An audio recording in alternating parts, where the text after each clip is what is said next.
দেখেন দেখেন প্রিয় বন্ধুরা, কত বড় বড় জাহাজ দেখেন বন্দরে। আজকে আপনাদেরকে দেখাতে যাচ্ছি বন্দরে জাহাজ কিভাবে বেরায়।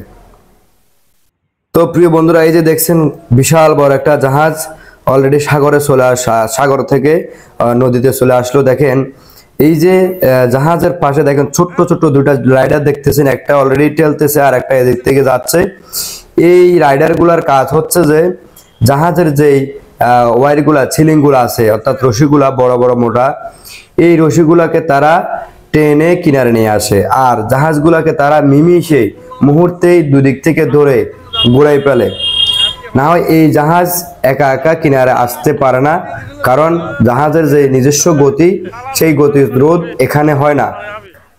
তাই এই রাইডার দিয়ে জাহাজগুলোকে কিনারে নিয়ে আসা হয়। প্রিয় বন্ধুরা, ভিডিওটা ভালো লাগলে সবাই বেশি বেশি করে শেয়ার করে সবাইকে দেখার সুযোগ করে দিবেন। ভালো লাগলে আমার চ্যানেলটা সাবস্ক্রাইব করবেন।